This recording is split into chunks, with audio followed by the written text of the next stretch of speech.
Hey, welcome back to another episode of Spilled Ink. Today, I'm going to be running the show. I'm Max Flowers. Brandon is off having fun, about to get ready to party at IC3. Super cool convention, all indie comics, book focused, But today, we're here with Nate Price and Tim, and we're going to be drawing some Family Man for our new Kickstarter that's up right now for The Family Man. A 48-page silent horror graphic novel. And yeah, Nate, do you want to talk a little bit more about the project while me and Tim get started drawing? Sure. Family Man, like Max said, is a 48-page silent horror graphic novella. It was kind of created off of the idea. There was an artist who submitted some work to us at Porkchop Express for Night of the Chihuahuas, and it was a dog wearing a hockey mask, and it kind of creeped me out because there was no snout. I kind of thought it'd be funny, like, what family did this dog come from? And also working with Craig Rasmussen and learning from him, we kind of got into the work of Jean Girard, who's also known as Mobius. And since Night of the Chihuahuas was so dialogue heavy, Craig showed me Mobius's work and how you could kind of breathe in the panels. So thought it'd be a good challenge to write something without words. And so we came up with this. I came up with a silent horror, and Max and I agreed to work with each other, and we now have a fantastic book that we hope you guys will back and pledge. Yeah, and so we've got a full color version. We've got black and white version, original art, all sorts of cool stuff up for grabs there. And yeah. What do you got going, Tim? Are you working on anything? For my stuff? Yeah. We got a lot going on. We got a couple murals going in downtown Oakland. Just finished one in downtown San Francisco. And hopefully, we're engaging right now, possibly doing one inside the 49ers stadium. Oh, dang. Stadium. So yeah, we got some busy stuff going on. Where'd your journey start compared to what you're doing now? Pretty much just like doing graffiti on the desk at school. That's where it started. I think was just like writing letters on the desk at school, and then sketchbooks, and then graduated up to walls, and then freeways, and then overpasses, and then underpasses, and anywhere you can. Just kept it moving. Yep. Yeah, anywhere there's a blank wall. Blank walls. Yep. That's dope. Yeah, Tim's a part of a group called the Illuminaries. It's 4 of you guys. Yep. For Nam, Imagine, Tim, and then I don't know who the other. Ramali, he's out of San Diego. Oh, yeah. So 3 of us in the Bay, 1 in San Diego. Yeah. So yeah, we all just kind of vibe together and hang out and paint, and started turning it into a little business. Kind of cool.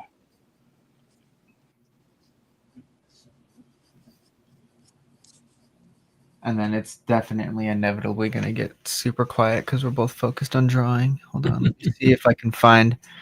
Usually I'm not the one in charge of the show, so we're going to go find Brandon's copyright-free lo-fi, I think. There we go. Yeah. Turn that down to there. How can we see if there's people? Oh, let me see. It looks like we do have one. What's up, William? It's over in the comment section on StreamYard. There we go. Yep. Yeah, there you go. Happy to have you here. And then we should have Brandon DePillis joining us about halfway through. Hopefully, we'll see if he can make it.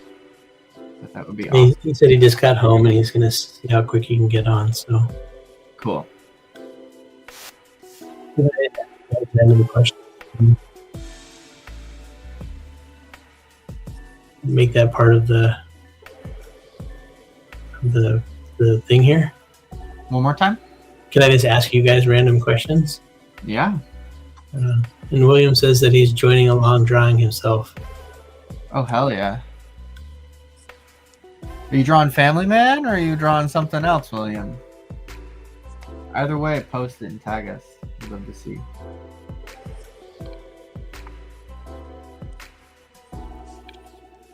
Always good to have people drawing along. So I feel like I know some of the answers to these questions, but I'll just ask them anyways. Like, Tim, what is some inking my own pages? William says. Oh, awesome. Very cool. What are some of your biggest influences and maybe mentors that kind of helped you along with your on your path with your doing your art?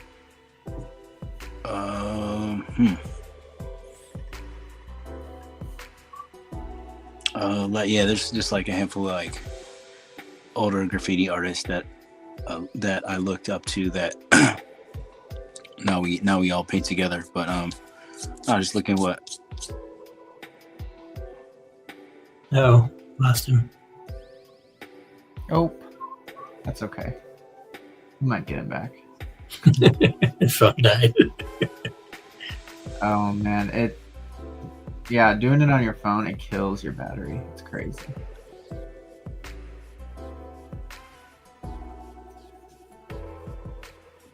I think there's probably a lot of similarities between kind of like the street art scene and comics with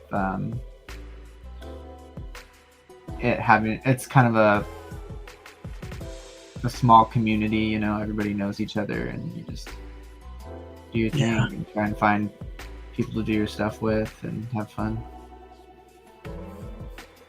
And graffiti, when I was into it, was like a whole vibe. I mean, we would, go out on a Sunday afternoon with like a 12-pack and, go climb to a water tower, climb through a fence and just sit there and drink beer and paint. And it was in the San Francisco Bay Area, so the weather was nice. But, it was, and then when you're painting and kind of on the run, the exhilaration is amazing. It's like a super rush, and you kind of want that again. Right. But well, you kind of feel that rush a little bit, like when you finally hold your book in your hands. Yeah, for sure. It's not quite as dubiously legal. Yeah.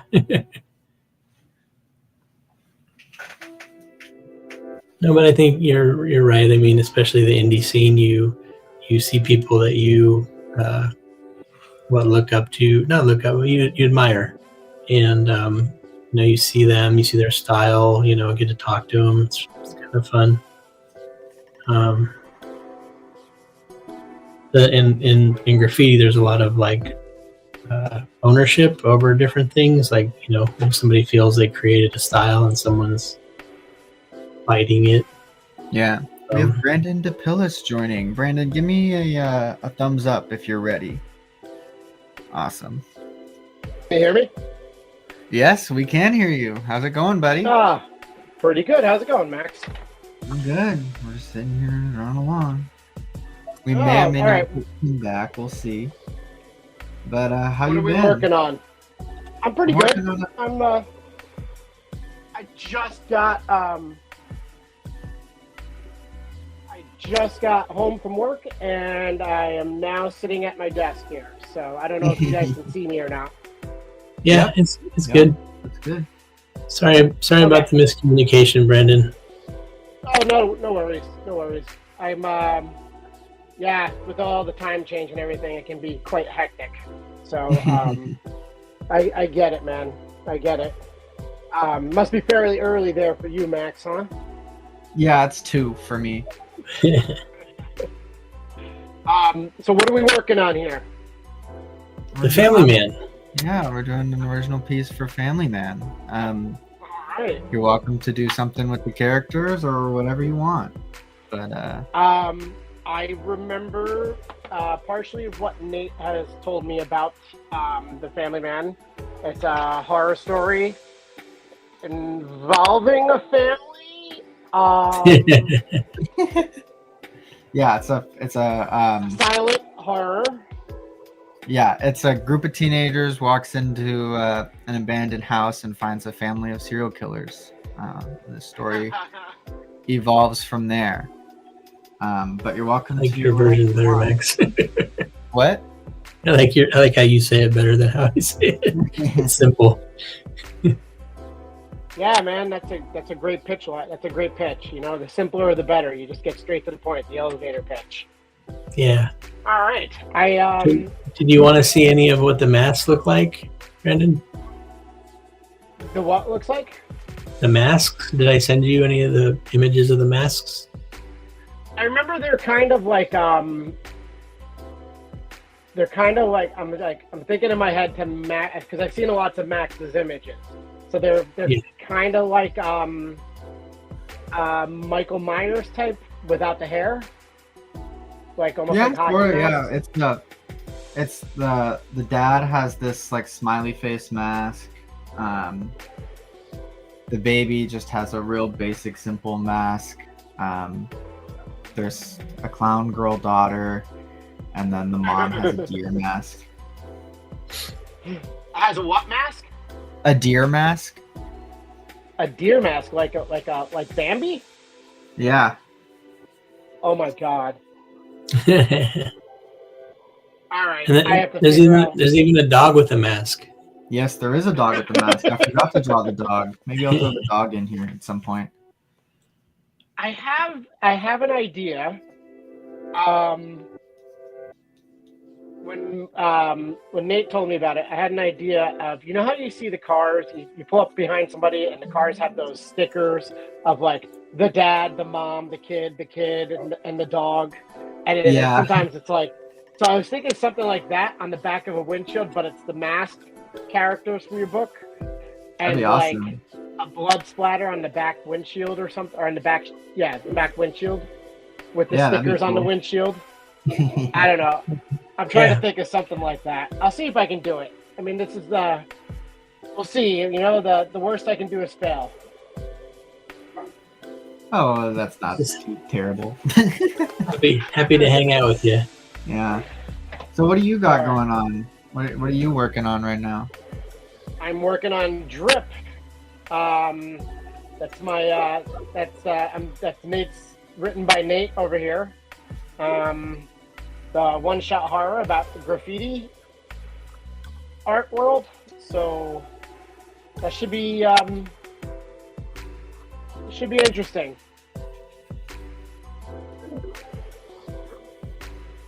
And I've, Brandon, Tim was on here, but he got kicked off or something, and he's a street muralist in San Francisco Bay Area. Okay. I'd like to. One of the guys I used to do graffiti with. Were you in the San Francisco area? Me? I thought you were in San Diego. Yeah. I'm in Phoenix right now. No. When you were doing art. When you were doing Yes. art. Northern California. Oh, Northern California. Okay. Yeah.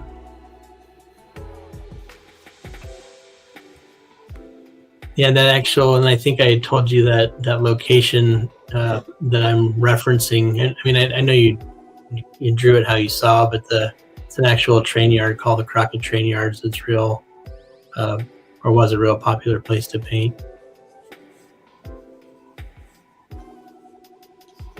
But so you wanted to wait to hear about the Family Man, right, Brendan? Yeah, I want to know all about the, what the story, like, how it came about.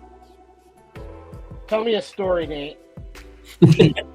Once upon a time.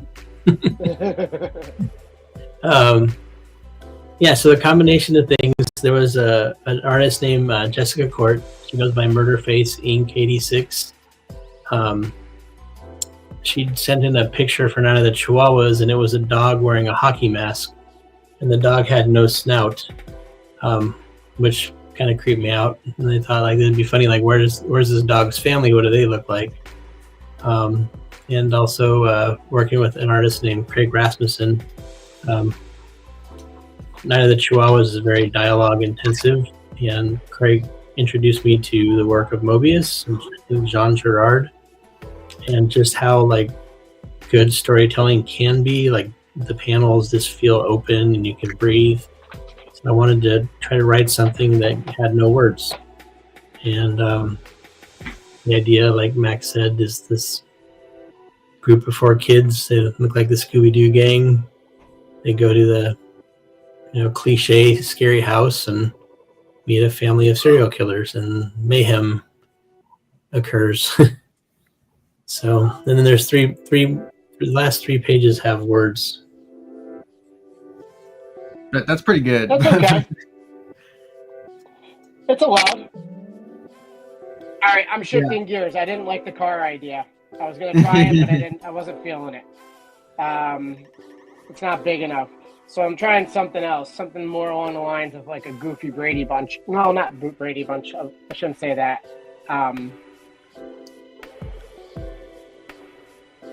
So what kind of mask does the dad have? You said it's like a clown mask.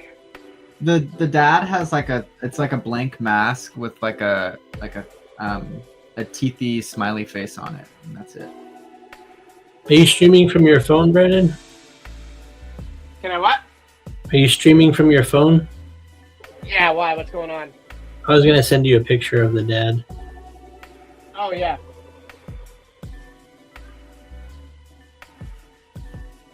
Max, did you draw like a family picture of them, like all together in a picture frame? No. I think there was an idea that came up at one point.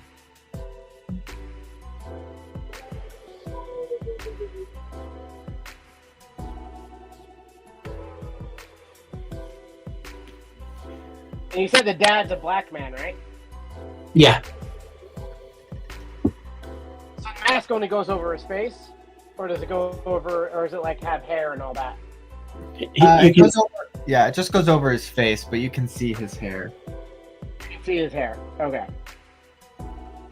So I think Max kind of drew it with, I don't know what those are called. They're not dreads, but like yeah.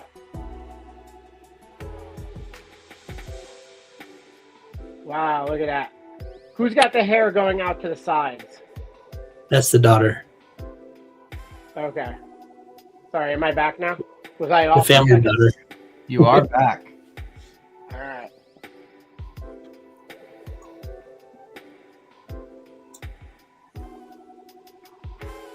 I don't know where Tim went, but That's okay. We'll leave him here for now until he's able to find his way back, if he ever does. Still nice to meet him. Oh, there he is. Is I he didn't back? even know. I didn't even know I lost you guys. I guess the camera went off. Or something. I wonder if your phone died or something. Oh, my phone's good. No, the camera died though. That's okay. Happy to have you back. I was like, Nate, why you not listening? Why you not answering me, bro? Okay, wait. Let me fix this freaking. So we were talking for a second, Brandon, about inspirations or maybe mentors that you had in art. Yeah. You want me to talk about who I had as mentor or inspirations? Yeah, Tim was talking about it, and then we'll get to Max. But it's who inspired you? You know, when maybe whatever, and then did you work with anybody that kind of mentored you? I didn't work with anybody who mentored me, but in college, my photography professor was I guess as close as I could to a mentor. She is partially responsible for like how I can work in like a cinematic way. She pushed me, like everything I learned about composition, I learned from her. she was a photographer who used to photograph. She used to travel to Africa and photograph Sierra Leone, and she photographed all of the tribal chiefs in Sierra Leone as a project for the Smithsonian. And I learned a lot about composition from her. If you've noticed, like a lot of my drawings have characters in the middle of doing stuff with their hands or in the middle of talking. A lot of that comes from my photography background.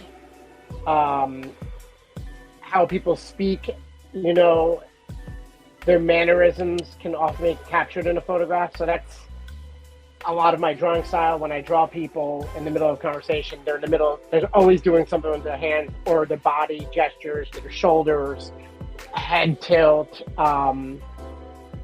That's how I try to capture. That's like a lot of the inspiration for my art. Putting the life into the figure. Yeah. If you look at somebody like Gary Winogrand, who's a famous photographer who famously captured that Marilyn Monroe with the dress being blown up by the grate. Right. That's Gary Winogrand, and he was like one of my favorite photographers. Another one was Robert Frank, who was a Norwegian immigrant who traveled the country photographing Americans and capturing all of American society in the 1950s. And there was a great irony to the photographs that he did. And his photographs are very much like that, capturing real life. Gary Winogrand and Robert Frank are from the same school. It's social documentarians. I'm losing my track of what I'm doing. Yeah, so that's where a lot of my inspiration comes from, is from photographers and also film. I get a lot of inspiration from film. Alfred Hitchcock. So when I was in college, my photography professor used to ask me to deconstruct films, and a lot of times it would be something like Hitchcock or Michelangelo Antonioni, and I would deconstruct it for the class. And I don't know if you guys are familiar with deconstructing or have ever, you know, I don't know if that's how your minds work. What is that? What does that mean? Deconstructing is like looking at art and trying to decipher what the artist's intent was and what is happening. And so like with film, it'll be like what's happening with the story. A lot of times you can tell from the visual imagery or the acting in like film, or from art, it's what composition was used. And a great example of it would be like Hitchcock, and all the opening shot, every opening shot of Hitchcock would be dividing the image in half. And all of his films had to do with the duality of man, how they appear in society and what they really are. The theme of almost all of his films are about the duality of man. So that's why every image starts off, like if you see my, if you're looking at my camera right now, you'll see I'm holding my pencil and I'm splitting the screen in half. You'll always see something coming across halfway on the opening shot of a lot of Hitchcock films, because that's what he's trying to get at. It's not just opening shots though. It'd be like, always ask the question like, why did a director choose something? Why did an actor choose to do something? Why did an artist choose to paint in this style? Why did they choose this composition? And if you start asking those questions why and start observing the art, you can then decipher the artist's intent, or what you think the artist's intent, or what you're getting out of the artwork, and that's deconstruction. You can do it with film, poetry, novels, anything really. And I don't know where I was going with it. We were talking about inspiration. Yeah. Inspiration. Hey, can I ask you guys real quick? What does the dad wear? Just a t-shirt and a nice pair of jeans. Okay. All right. I have to say, Brandon, I love the way that you draw hands. I don't know if that sounds creepy, but like in the early bird. in the early bird Yeah. and in Drip, you have these really cool shots of hands like close to the camera or whatever. And then the perspective of the body in the background, it just looks great. Yeah, a long time ago, I decided I'm never going to be a great artist. So I decided I'm going to be a unique artist. And I thought I was bad at hands, so I figured I'd start drawing hands because I was bad at it. And I would figure out how to do really cool hands, and I would make them prominent because hands can be expressive, like the lines of their face or the eyes. You can tell, like an open palm says a lot, or a closed fist says a lot. They say two different things. You can use hands to express what's going on with the character, and in comics, we're very limited on our lines. So if you want good economy of line, you can do facial gestures and use hands, and you can get your emotion across better. So I started focusing on hands to try to make my artwork unique and try to make my artwork more expressive. Does that make sense? Yeah. And hands are crazy to draw. They're so fun though once you start doing it, you know? And you look at other people. Like, Max, you draw good hands. Oh, Dan Price says hello to everybody. What's up, Dan? Hey, Dan. Good to have you here. Haven't heard from you in a while. I'm okay at drawing hands. I can draw them adequately unless they're small. If they're small, they get a little scuffed. But that's fine. That's something that I'm trying to work on though, is like my economy of line, because I usually just end up like throwing a ton of lines down and trying to make something out of like the mess, you know? But if I can just have clean, simple lines to communicate things, I think my stuff would read a lot better. You know what has pretty good line work? David. Yeah. I like his line work. He doesn't hide his mistakes, and he works with his mistakes, and I appreciate that. So I always see him as doing like eyes really simple, you know? I feel like my stuff can be over-rendered at times. Whereas I look at David and he does really good line work, you know? Well, it's simple but clear. Yeah. Yeah, exactly.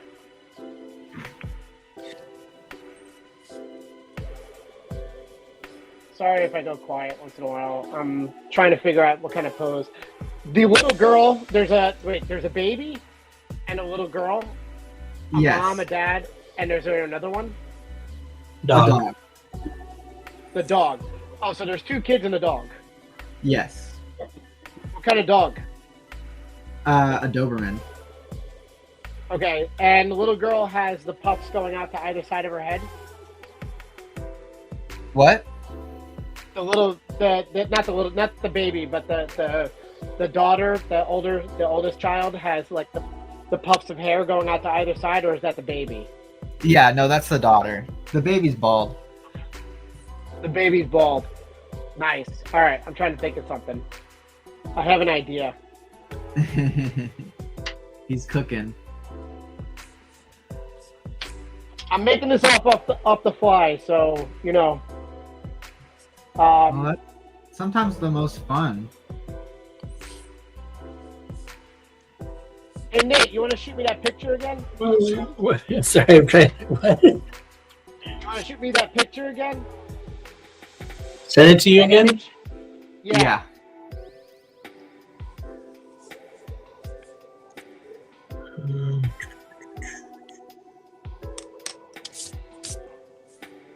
You want me to resend it? Is that what you said? Yes. Okay. What about you, Max? Influences, mentors? Yeah, I think that my biggest influence is the kind of like punk scene and the DIY scene.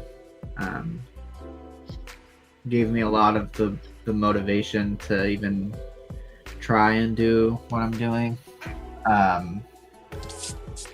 And then I had a really great college comics professor who grew up in France and was doing comics Nice. as a kid, and he was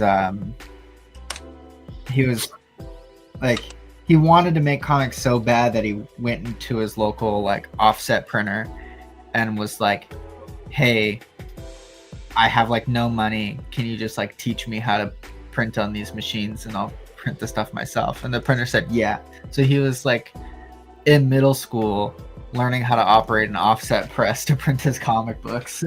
Wow. Yeah, pretty awesome. Okay, so you can see the daughter's eyes through the Yeah. mask. Yeah. Nice. All right. And she's got the clown markings and the clown smile and a big red nose. All right. Yep. Awesome. How do I get back to you guys? All right, here we go. There we are. Am I back? I'm back. Yep, Okay. you are indeed back.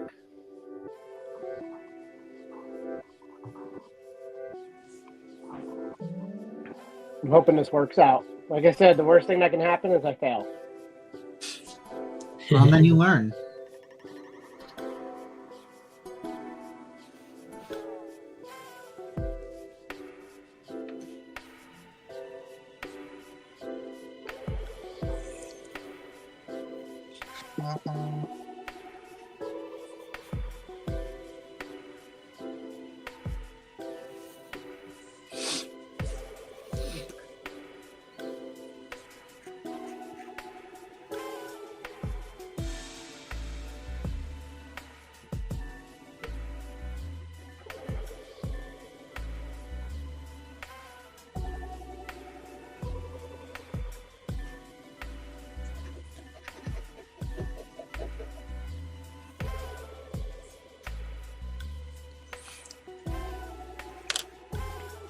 I don't remember. What do you ink with, Brandon?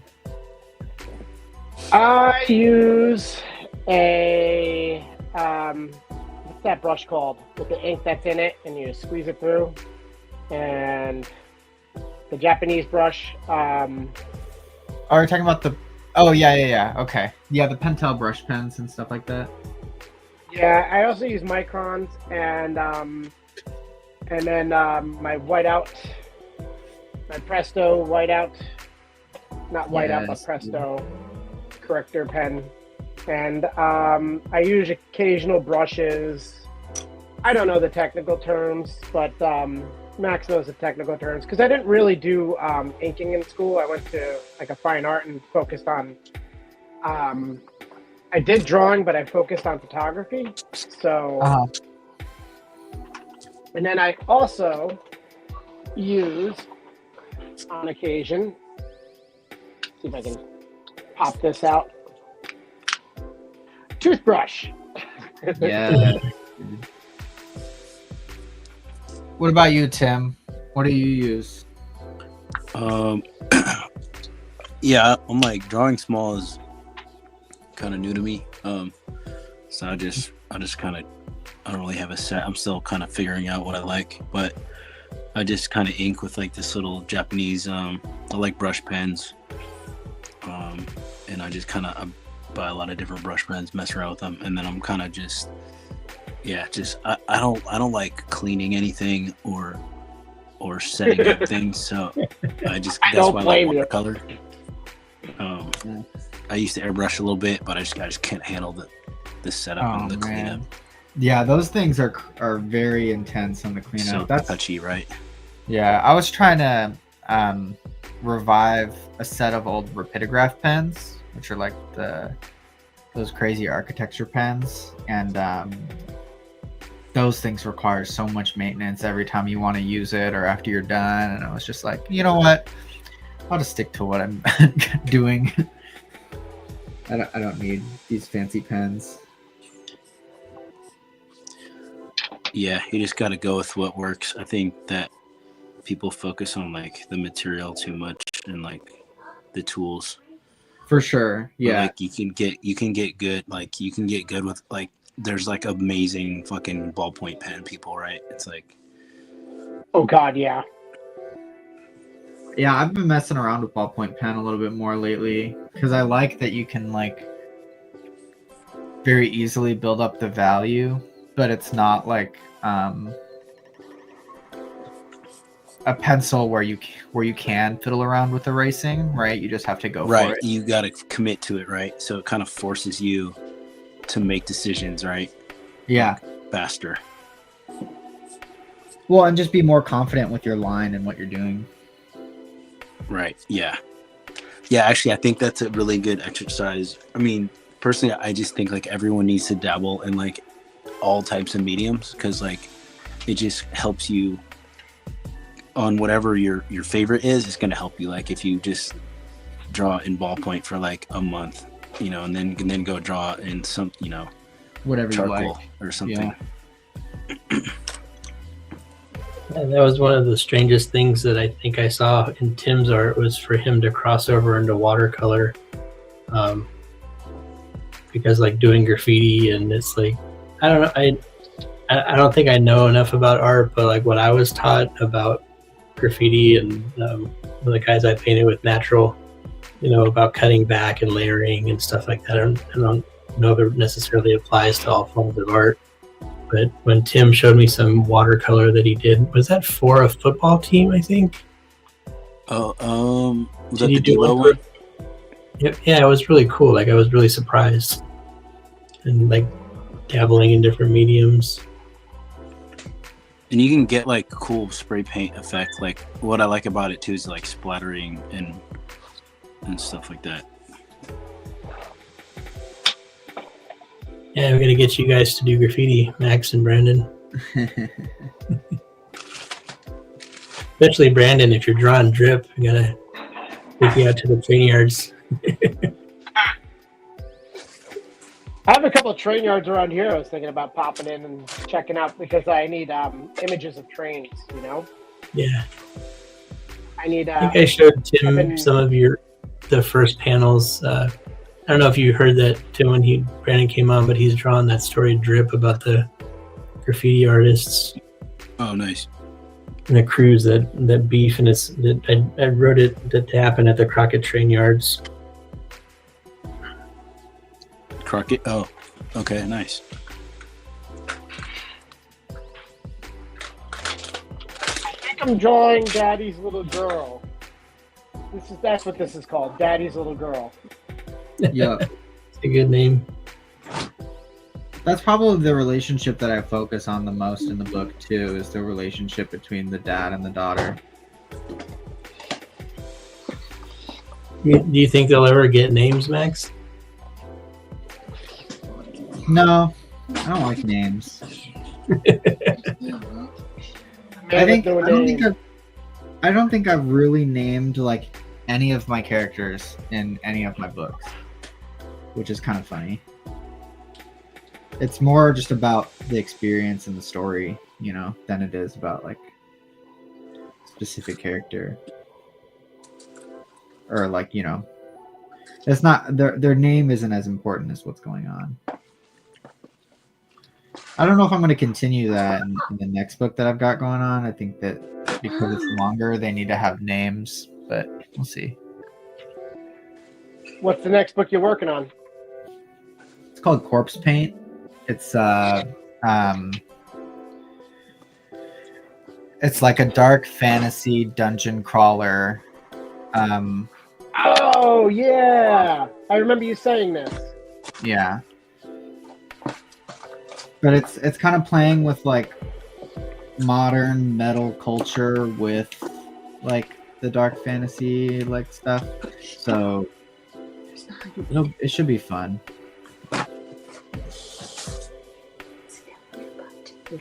That's going to be a big project, right?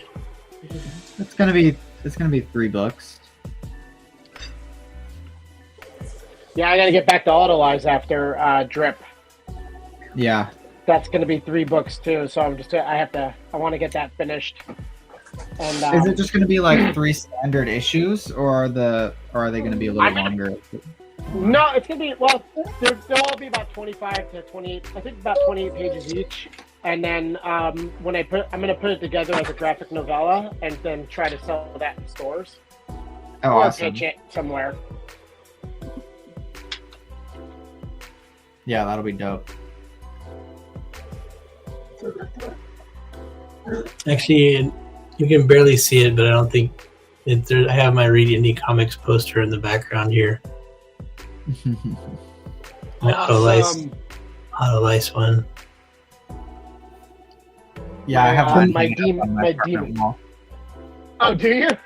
Yeah. So awesome. I love seeing those. People send me pictures of them, and I just love seeing that. You ever think about making a T-shirt? I did. I haven't. Is it on- I haven't put it. I haven't put it out for. I haven't opened up the store to the public yet, so I'm going to Okay. this summer. The T-shirt's awesome. If you know Jeff DeMars, he's got one. Okay. Who else is getting one? Jeff's got one. Jade and his wife are getting one, and Mark is getting one. They all, because it was an attachment to my last Kickstarter. It was an add-on.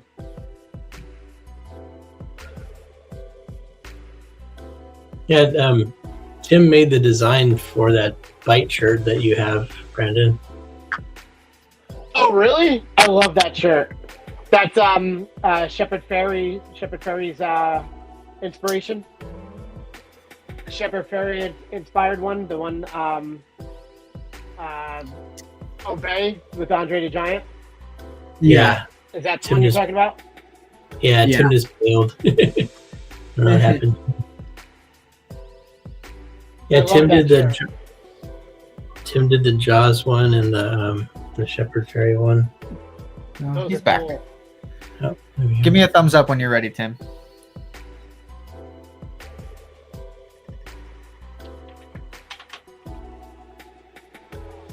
We'll see. Or we'll just throw them in. We'll see. There we go. Okay. I think I don't know if I remember this correctly, Tim, but didn't you want to make a kids book at one point? Who? You. Me? Yeah, definitely. I got a bunch of ideas, but finding the time is the problem. But yeah, I feel like kids' books would be like a lot of fun.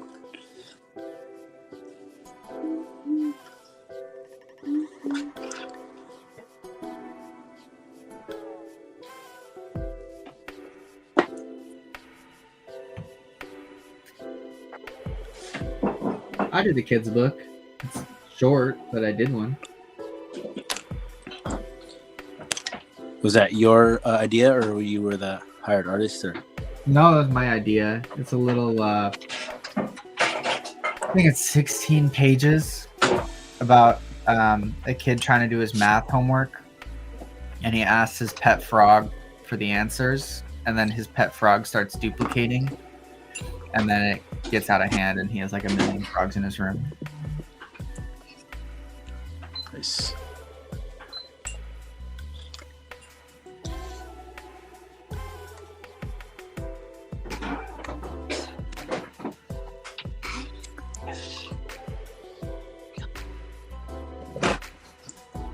Yeah, we have t-shirts up for grabs too on the Kickstarter as well. Yeah. Me and Kickstarter. Milo are gonna print those.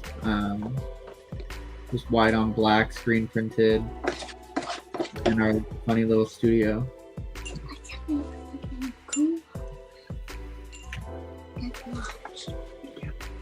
Yeah, if you're tuned in, we're doing a Kickstarter for the Family Man. So the artwork that's being drawn.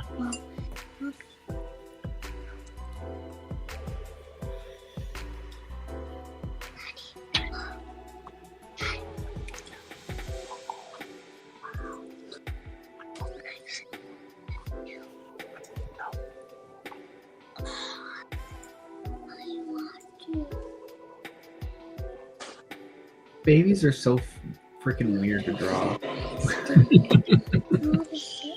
I'm trying to draw one right now. I gotta remember what the baby's face looks like. You made it. I'm gonna check back the photo. Heard. Oh, the baby's got like a Friday the 13th mask.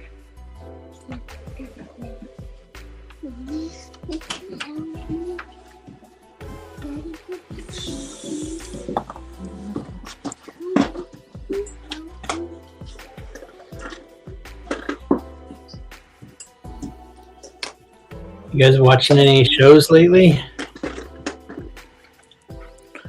I've been watching Shoresy on the recommendation of Doug. I keep Knight. hearing about that show. Shoresy? Yeah, I haven't seen it yet. Yeah, it's kind of like Letterkenny if you've ever seen that, but it's Yeah, it's a spin-off of it.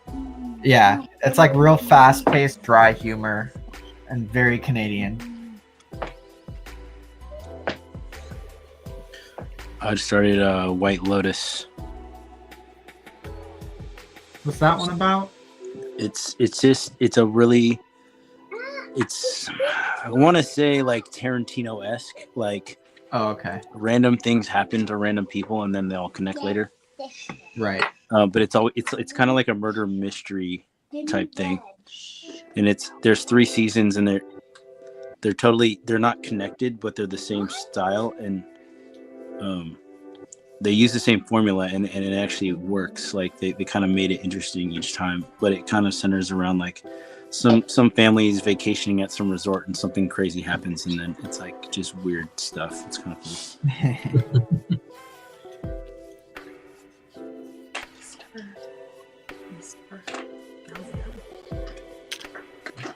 You get time to watch any shows, Brandon, or are you just busy? My family and I went through all of the Only Murders in the Building. I really like Steve Martin and Martin Short, and we like murder mystery kind of things, so we've enjoyed that. I did on my own. I watched Shogun, and I love that on Hulu. Because I'm a big fan of Japanese history, especially that period, and so I really like that one. And what else have I? Oh, I watched. Is it Onimusha on Netflix? It's anime. That was really good, and there's a lot of good animes on there. And I'm also watching. I finished that one, and now I'm watching Sakamoto Days, I think it's called. I've only seen like, I haven't watched that much anime, but there's a few studios that I really like, and so I'll watch their stuff for sure. I don't, I'm not. Yeah, it's not really a thing for me, but like recently, after watching the Blue-Eyed Samurai, I was like, oh, I should check out more of this stuff.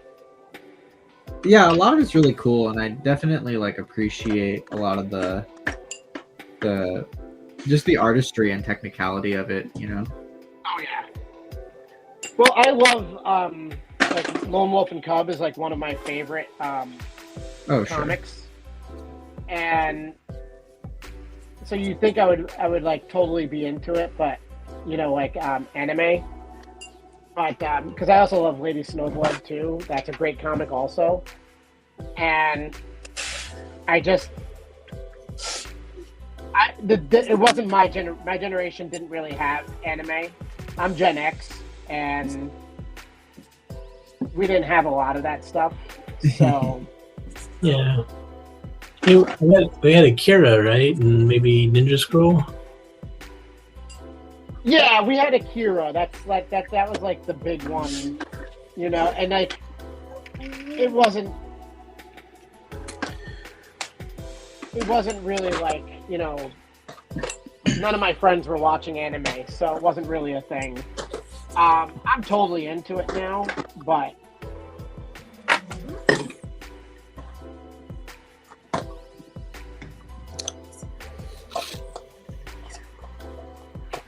sorry, I'm in the middle of trying to figure out a good pose of having the baby on the shoulder. Yeah, every time on the I'm show, sure you did that. there's quiet lulls of just focusing on drawing. It's hard to talk and draw at the same time. So you haven't had enough. Okay, pick a different page. I'm coloring one thing. And you have taken. Right here.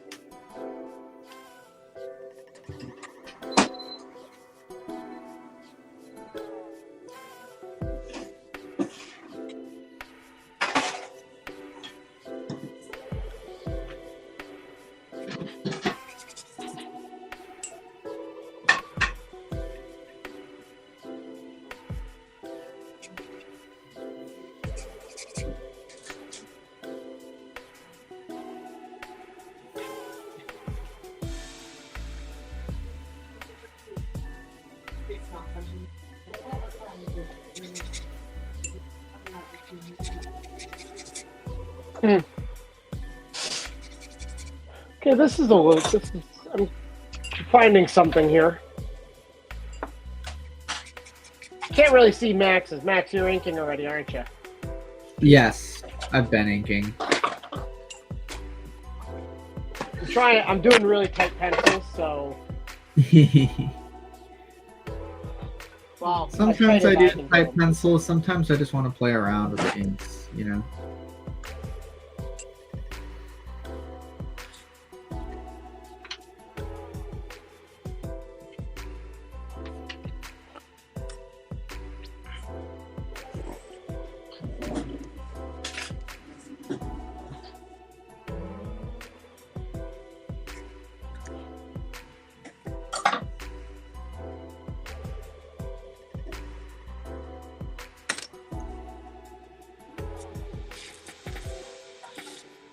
Wait, I put the thumb on the wrong side of the hand.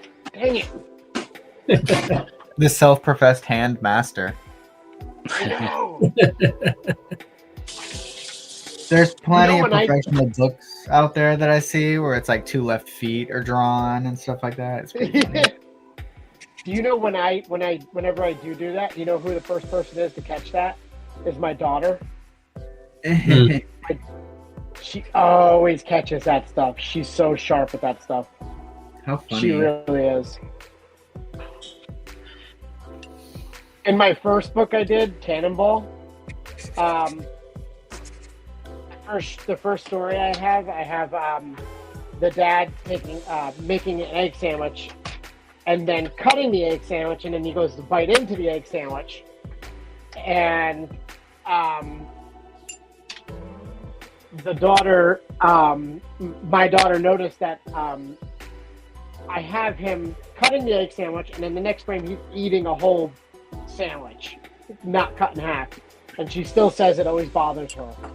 And nobody's ever picked up on it, but Continuity's hard. yeah, it is. I always even just struggle like drawing the same face over and over again, you know? And I know, getting right? those proportions right. It's easy with a mask, I feel like, you know, because it's a little bit more symbolic versus a human face is so much more organic and flexible. Yeah, I don't know how you too. I don't know how you guys can draw the same image like or the same character like so many times. It's crazy. Do you know what I did for Drip? I did, Nate saw the character sheets. I did character sheets, and I drew the face in different angles. And if you come up with like with faces with a very specific nose and a very specific eye and a very specific eyebrow and lips and the bridge of the nose and ears and hairstyle and face shape, once you get all those components together, even if you're off on something a little bit, as long as you maintain that list of stuff, you'll have the same character. It'll look the same. And you'll be very picky about it if you're drawing it, but people who are reading it are going to just gloss right over it and recognize those specific features to be that person. So like when they used to design, like when they used to design the superheroes, it was always, you had to know the best superhero designs were always done with a silhouette in mind. If you can recognize a hero by the silhouette, you knew you had a good design. So, like Batman's got the ears, and or Wolverine, you can tell Wolverine's silhouette, or even Superman's silhouette. So you just got to keep that stuff in mind. You don't have to be exact every time, but you can be close. That reminds me of the whole idea of thumbnailing, right? Like if you can get it right in the proportions in a tiny little thumbnail, or the silhouette, like you said, then in the composition right there, then your bigger one will be a lot easier. I've also been playing around with sculpting too. So being able to actually sculpt your character and then have 3-dimensional reference is awesome. Jay Red printed out I think he did 3D prints of characters for Incision. I thought that was hilarious. That's another level, man. That's really cool. That was great when he did that.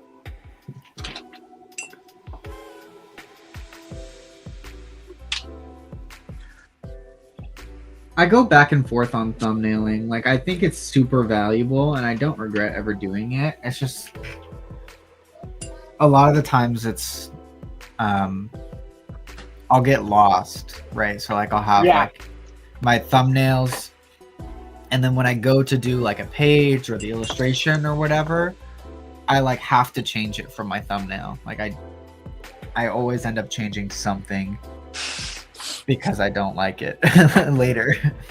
That's what happened. Well, is it because you didn't were you not happy with your thumbnail and you moved on without being happy with your thumbnail? No, I'll be happy with my thumbnail, and then when I go back to it, I'm no longer happy with it. I'm like, this is bugging me. It needs to change, And so it's I could go. And it might be because what's happening in the story. Right. Or I'll make impromptu decisions when I'm doing a page because I realize I need to change something, and then that has an effect later on down the line, and so then a lot of my thumbnails need to change, or the page layouts need to change in order to serve the story. It's a lot easier to thumbnail for just a single illustration. You know who does good thumbnails? Jade. Jade Louder. He's really he is. I've seen his thumbnails, man, and he is a big thumbnailer. He scolded me a couple weeks ago when we were doing a live draw for not thumbnailing.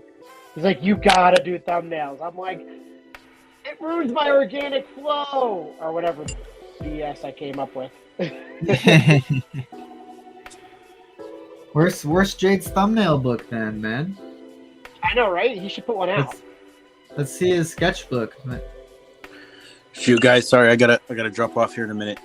You're all good, man. Thank you so much for coming and stopping by and hanging out and drawing. You can do a little spotlight on you, I believe. Let's see. No, I'll finish this up, Nate, and send you. Right on, man. Thank you for coming. But yeah, I'm not super happy with it, but I'll keep messing with it. Nope. I love it, man. It looks great from what I'm seeing. Thank you so much for stopping Right on. by. Appreciate it, guys. Yeah, it was nice to meet you. Nice to meet you too. How long are you guys going till? Let's see, what time is it right now? We got another hour. Oh wow. Yeah. Okay. Sorry to leave early. I wasn't No, sure you the are time all frame. good. Thank you But so much for hanging out and drawing our stuff, man. Right on. All right. See you, Nate. Thanks, guys. Yep.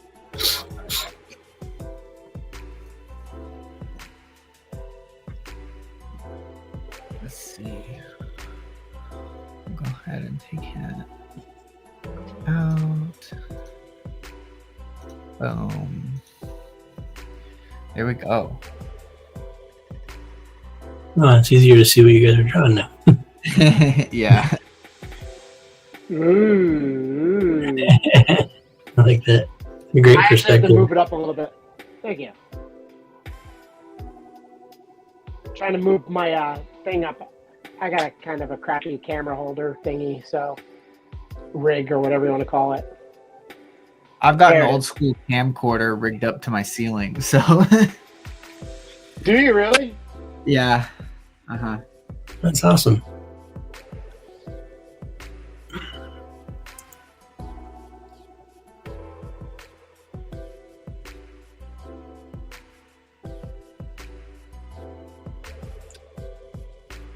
I finally got rid of the old Canon video camera that I had. Didn't work anymore, but it was my first camera. Like wanted to like bronze it, put it on like a statue on the wall. Cast it in resin. Yep.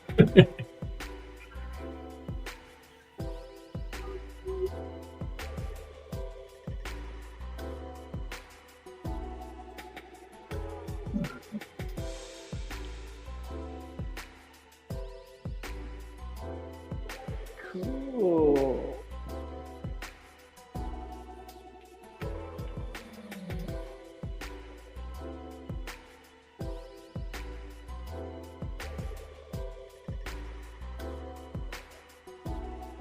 So Nate, what are you working on after this? After Drip? I've got a story called Of Thunder that there's a guy named Paul Bourne. You might have seen. He goes by Rat Race Comics. But yes. He's down here, and it's about an overweight 8-year-old Hawaiian girl who finds Thor's hammer, and she can pick it up. And she's imbued, is that the right word, with all this power and all the things that happen, to her, around her,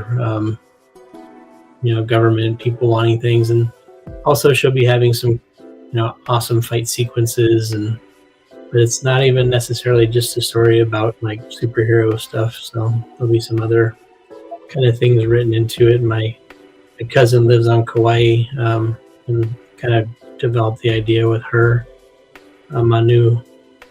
So yeah, it's but we actually have 11 pages done out of 45.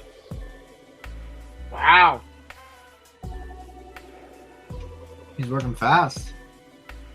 Yeah, you guys might have seen his work. I don't know how to classify different kinds of work, but his almost looks more lifelike when he draws. I don't know how to, like I said, classify it. But he's taking a page from the Book of Max and not inking and going to pencil and digital color it.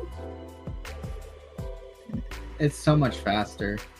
I don't think I just love inking, so my next book I'm not gonna do that, but yeah. it is a lot faster. What do you think you lose when you do without inking? I don't think you lose anything, honestly. Because I think anything that you do in pencil will read pretty much the same, and then you can do so much different stuff with just pencil too. So I could do all of this in pencil and then just edit the levels in Photoshop, and it'll look like inks.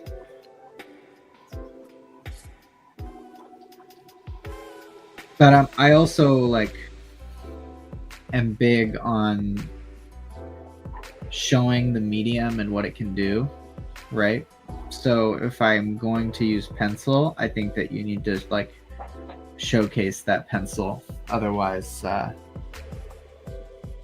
there's not a ton of point in just leaving the pencils like that. I agree with you with trying to push the medium and see what you can do with it. I try to do it with paneling and composition. Yeah. And how the different aspects of comic books can of a comic book page can help me tell my story.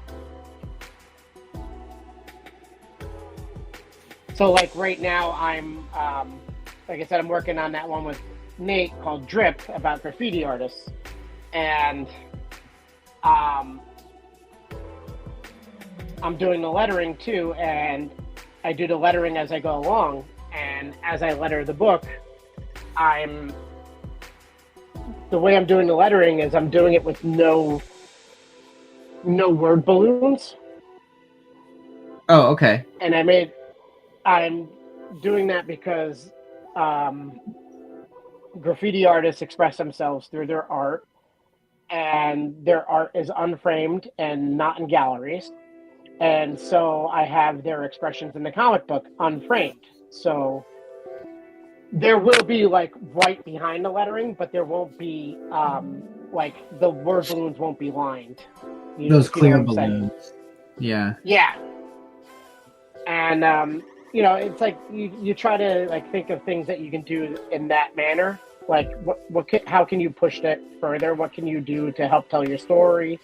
You know, you can do it through paneling, you can do it through page design, layout. Like a lot of the book is done with I'm doing a lot of the book in wide angle, so it's all horizontal panels. And the reason why I'm doing that is because it takes place in a train yard, and you have all these freight cars, and they're rectangle. So all my panels are rectangle also, going horizontal.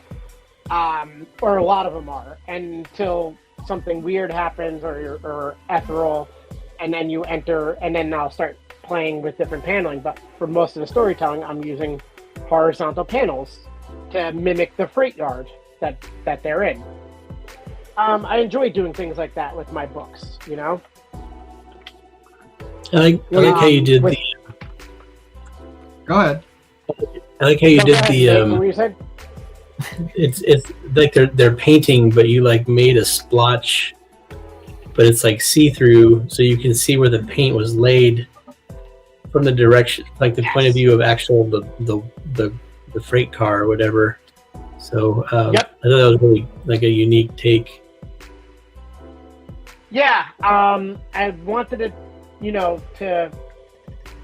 I like that idea of the POV from the art and looking at the artist. I thought that was interesting. If you've ever seen that Jackson Pollock documentary where they had him paint like a piece of glass, Jackson Pollock, he did all the drip painting, and they put a camera underneath the glass, and they filmed it from below as he dripped paint onto the glass like he was doing a canvas. I always thought that was a unique idea. And I like kind of doing, and you know, I like playing with perspective in my books. So, yeah, I wanted to try something unique doing that. When you do your perspective, are you like technical with it at all, or are you kind of just like free-forming it? When I first started doing it, it was a lot of work. And now as I get, you know, my 10,000 hours in, I'm getting faster with it. And now I understand what I can hide and what I can go in. So if you're looking at like the image I'm doing right now, I have the close-up of the girl's face, like looking into the camera. You know, and I get to hide everything in the back because I did this big close-up. So now you have a perspective, like this not forced perspective, but right now you have this. If I do this really big, I can hide most of my artwork behind it, and it gives a depth to the panel. In photography, we call it depth of field. Depth of field is the distance between the closest image, the closest object that's in focus, and the furthest object that's in focus. And if you use a wide angle lens, you can get a deeper depth of field, which is a deeper image of things in focus. That's really like a lot of where my style comes from, is based on my photography and using wide angle lenses. And it took me a long time to learn how to draw like that, but I have a lot of experience in viewing the world that way. Right. And I just really wanted to do something cool, and that's why I developed that style. Yeah, I like playing around with perspective. When I do something different, I almost never use like a grid or anything like that because I'd rather it just feel organic. And if there's mistakes, then there's mistakes. Yeah. If you're doing something technical, though, like I got one of these, Brandon, which I don't know if you can see my screen, but this is a multi. Jim Keefe showed me one of those. Yeah, it's a multi-point divider, I've and you seen can use this to do like technical perspective, but it's a pain in the butt. It's very fun to use, and it's like cool to pull it out every once in a while to try. But yeah, it's crazy. I guess maybe this is something that I just need to practice with more, and then it'll be super fast to make a grid and do cool stuff. Your perspectives are always really good too, though. You choose Well, interesting shots. I just learned the innate rules of it, right? And then like you can make it up from there. Like your bathroom shot in Bubbles was amazing. Thank you. Yeah. Yeah, That it really took a lot, is. didn't it? No, it didn't. It like it's just a 1-point perspective. You know what I mean? Yeah. There's a little curve to it, but it's actually doing it is pretty simple on the technical side. But again, it's just like you learn those rules and then you can fill in the blanks with your brain. Brandon, Max did a overhead shot of a staircase in The Family Man. I love it. It's amazing. I saw that shot. That's amazing. Oh, in the house, man. When you drew that house, because you drew the house, right? Yeah. That was crazy good.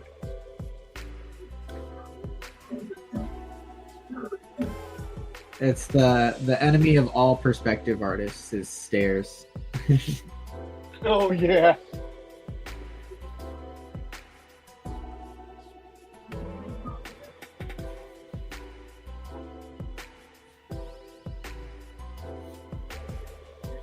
I don't know if I'm going to get the wife or the dog in here, but I'm liking the daddy's little girl kind of thing, Yeah. where I have both of the kids and the dad. Is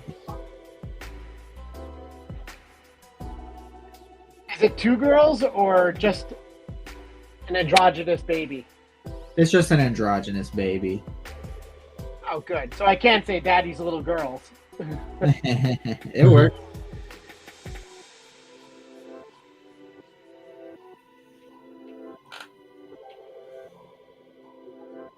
I'm down to microns right now. There you go.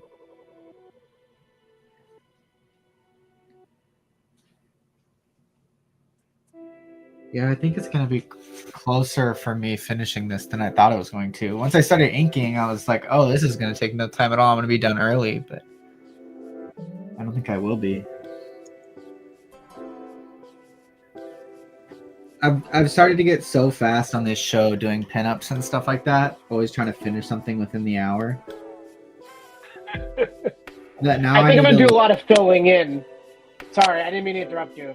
No, you're good. It's like now I need to like slow down and figure out like either how to challenge myself or what to do there.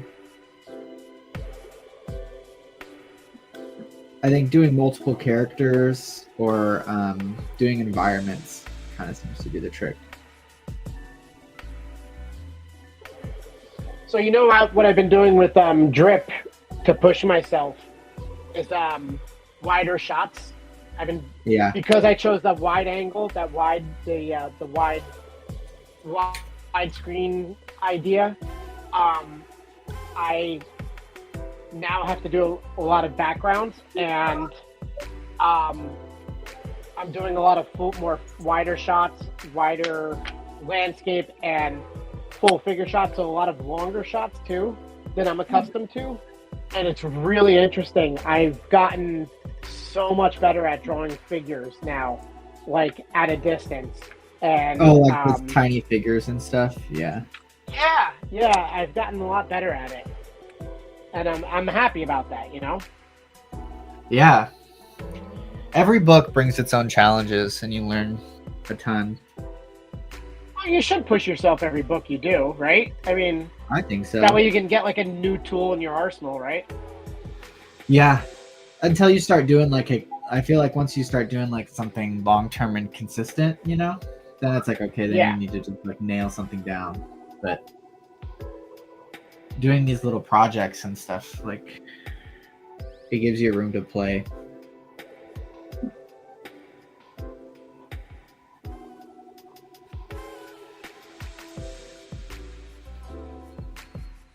I would say I'm looking at the pages on Drip right now.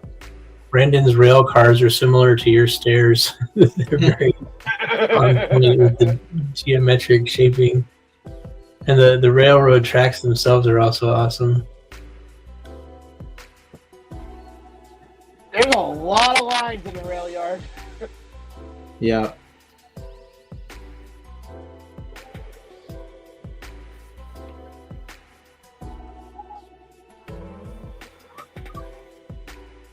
So as far as like you guys writing your own stories,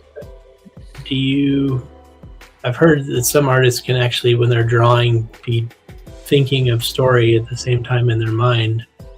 Do you actually have to take a step away from drawing and like sit down with a piece of paper or keyboard or anything to like hash out ideas, or does it kind of formulate, or can it formulate as you're drawing? I think it's both. I think that when you're first trying to get your idea right, you do need to keep some like notes or somewhat of an outline, but then like I never like bind myself to that. So like when I'm scripting, right, I'm not doing like panel 1 2 3 and then page 1 2 3, right? I'm just kind of blurbing out the story, and then when I go to do my thumbnails, I can figure out what works in a scene and what works together and how many panels it needs, and that way you can like add and take away panels freely to try and communicate the feeling of the story, but like on Family Man, like what I would do, because I was working on a 16 panel grid, is on the back of it I would bullet point the like scenes or items in each frame so that I can hit what I needed to tell the story properly, and I would try and figure out what I can fill in those, because it's so strict. It's not like I can do like 5 and then 8 and then 2, which I sort of do, but it has to work within that 4x4. So doing something like 5 panels is a little trickier than something like 4 panels that goes evenly into 16. I'm excited for this book. I love your color choices. Thank you. Yeah, I wanted to do something a little bit more minimal. I love it. I love it. That's what I want to try to do, something like that. Teach me, master.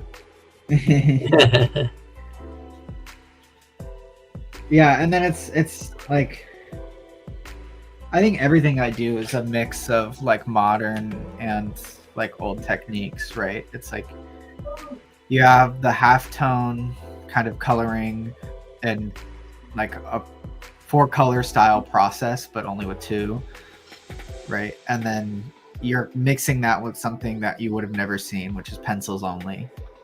And then it's also not CMYK, it's like a teal and an orange.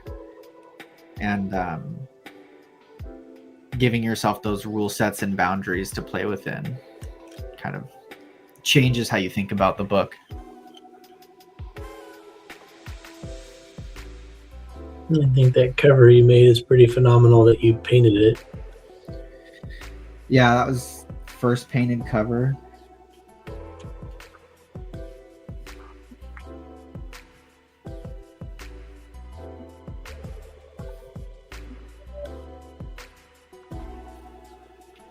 But that was fun. I can't believe I came up with this. Damn.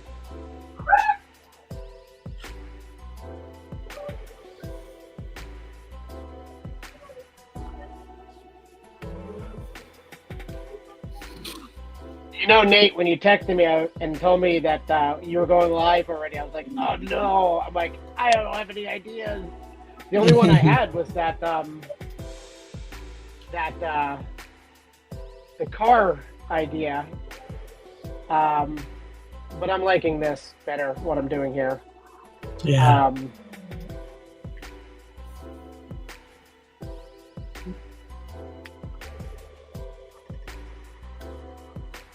Yeah, I kind of like that. Ooh. What am I gonna do next? I guess I can finish. Oh, you said there was a dog too, right? There is a dog. Yeah, I'll send you the dog. The dog should go like right here, and then the mom should be peeking out back here. And I think that would make a good triangular composition.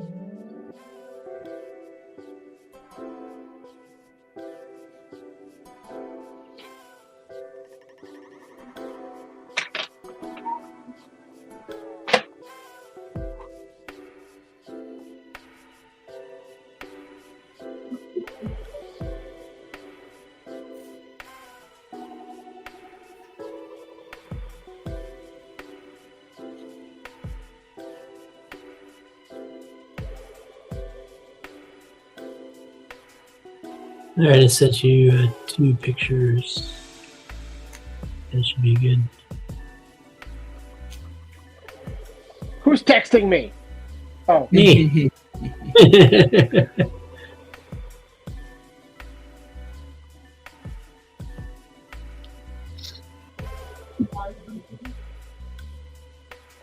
hey Nate, I went to a comic shop after work today and sold 9 of my comics. Nice. It's huge. I'm very happy about it. I was like, oh, that's cool. And tomorrow I'm going to go to another one. I think from my experience, walking in is the biggest thing. Like talking to someone face to face and showing them your book is much better than a phone call. Much better than emailing a PDF. I don't want to say every time, but most of the times when we've done that, we've gotten a very positive response. There's a shop in Tucson, Arizona, and I walked in and I didn't realize that the lady was the owner. And she's like, let me look at it. I was like, all right. And she's like, this is so great. And her husband walks from the back and she's like, we're going to order these. I was like, oh, great. But I'm still working on that shop in Hawaii. It's going a lot slower than I thought it would. That's all right. I'm actually going to make, I have a list of shops across the country that I want to contact via email with, you include like links, Dropbox links, but I'm also going to include Global Comics links if they want to see it, or offer to send them a free copy if they want to check it out and see if they want to order some. Right now I have like 5 shops on the list. I'm like trying to get the ones that have like big social media followings, that are big indie book places. And or do I have 6 on the list? I gotta see. That's like my goal, is to start getting it into shops, especially AutoEyes. I always get good reactions from AutoEyes, so.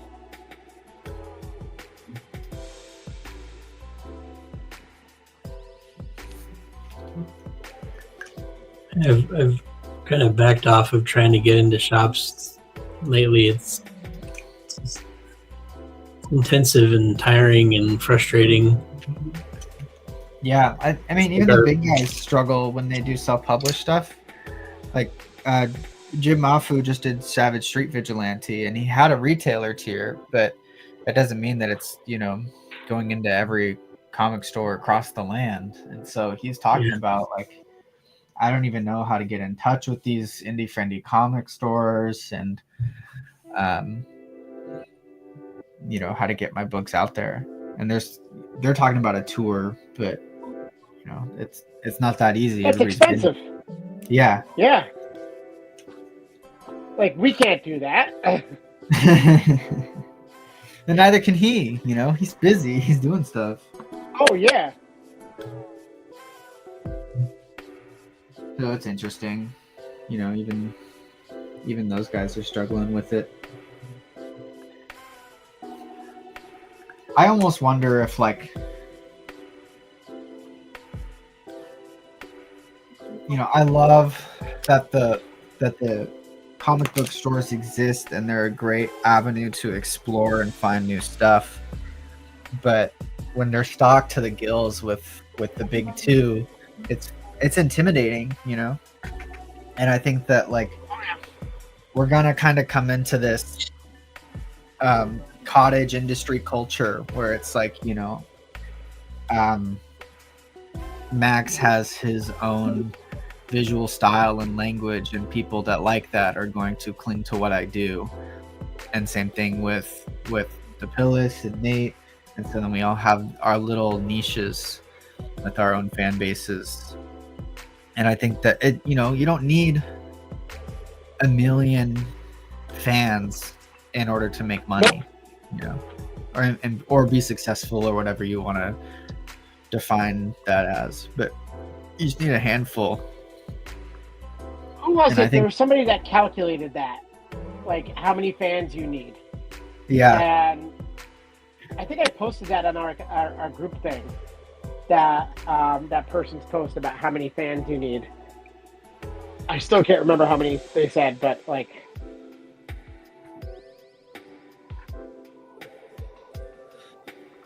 But yeah, I mean, like, I'd- I think that's kind of the where we're heading is that stuff, instead of fighting to compete directly with Marvel and things like that. And I think there's still a place for all the Marvel books too, you know? Like, I think that the kids that watch, and now I'm just rehashing what they're talking about on Ink Pulp, but the kids that watch like Spider-Man Into the Spider-Verse and stuff and love that fun, cartoony, animated style are then gonna go pick up a Spider-Man book Oh yeah. and hopefully fall in love with it, and then eventually that's gonna lead them to, you know, the whole world of comics and what all it has to offer. Because it's not just superheroes, and it never has been. Do you know what my daughter picks up whenever we go to the What? comic shop? She's picking up now The Mandalorian. She loves Star That's Wars, awesome. and she picks up The Mandalorian.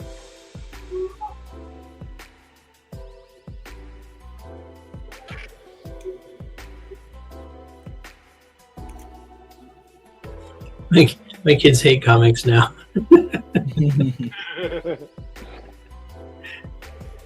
was trying to think of what they liked, but they, I think Twig was one of the ones they liked. Oh hey Nate. Nate, Yeah. can you see my my board? Oh yeah, yep, nice. That's Myra. Wait, and there's Max's sticker. Yep. Max's. I got Jade, Jay, Chris from Long Walk Punk, David, Chris Wygan. Yeah, I'm got my board filled here. Collecting Nice. them all. Gotta catch 'em all. My iPad is filled up too. My iPad case. So. All right. I think I have a lot more work to do on this. I can probably hang around for like another 5-10 minutes if that's okay with you guys. Yeah, I'm about to finish mine up, so we can do Oh. some showcases, and then we'll get out of here. We'll do some final plugs and call it.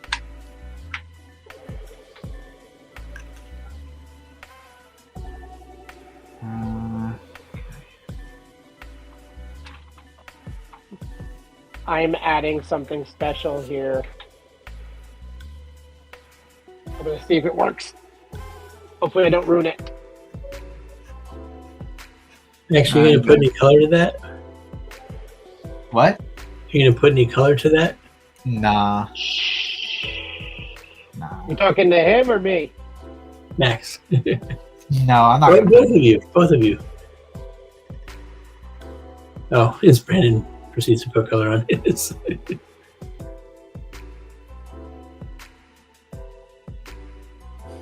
No, I don't think it needs it. The one you did on the live draw, that was fun. The colors that you used, I like that a lot. Yeah. I'll pull that up in a second.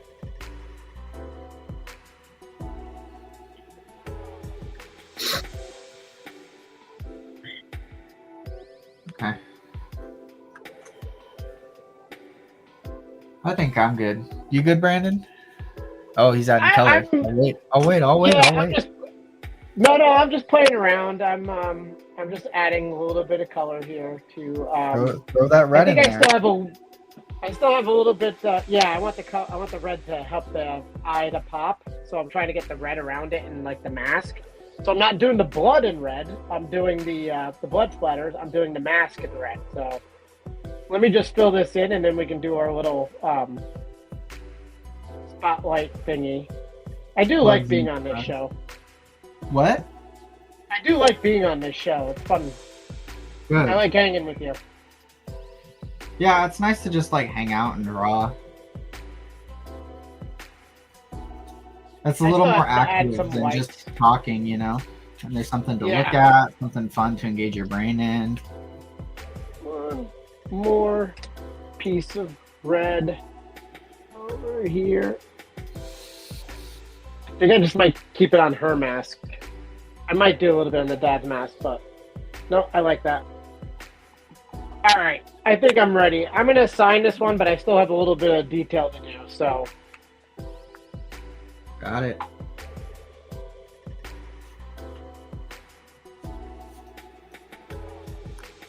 I still have to add a little bit over here. I'll add to it, but. Okay, hold on.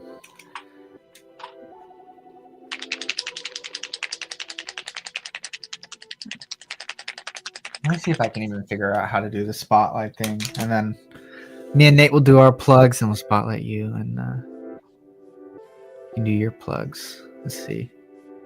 Yeah, okay. And then if I can click. Oh, I don't know how to do this.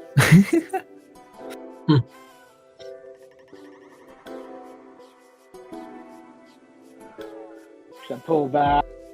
Okay, cool. Here's mine. Family Man is available now on Kickstarter. If you back, you're gonna have a random chance to get either this one or this one mailed with your book. Any physical backer has just a random chance. We'll just throw it in with a random package and that'll be cool. We have original art. We have the full color book. We have the penciled ash cans like these available. 48-page silent horror graphic novella that I did with Nate Price over there. Nate, you have anything to add? Oh, here, wait, hold on. I gotta add you. There you go. Go ahead.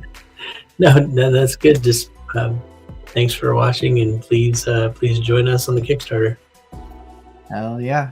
Okay, let's throw Brandon up there.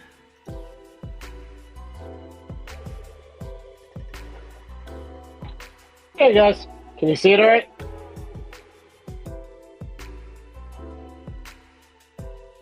Can you hear us? I can hear you. Can you hear Okay. me? Yep. Go ahead and plug your stuff. That looks freaking awesome. Hell yeah. Yeah, I love it. It was a lot more fun than I thought it was going to be. I didn't know what to expect on that one. Came in here hoping, wishing, and praying. Yeah, I'm working on a story with Nate right now called Drip. It's a Stephen King type horror with takes place in the graffiti world. It'll be a one shot, and that'll be later this year. And right now I have Autolize and Cannonball up on Global Comics for free right now probably for the next couple of weeks or month or so. Then I'll be taking it down. And yeah, that's what's going on for me. Dope. And where can people find you? Right now you can find me at cannonballcomic.com or on Instagram at bdepillis. Also at bdepillis at Blue Sky. And I will be doing SpringCon in the Twin Cities here at the St. Paul Fairgrounds on June. I can't remember what day it is, June 7th or whatever. It's a really fun con here for comics. So you can see me there live and buy some books if you'd like. Dope. Sweet. Well, thank you guys for watching. Stay inspired and have a good night. Thank you, everybody. Bye.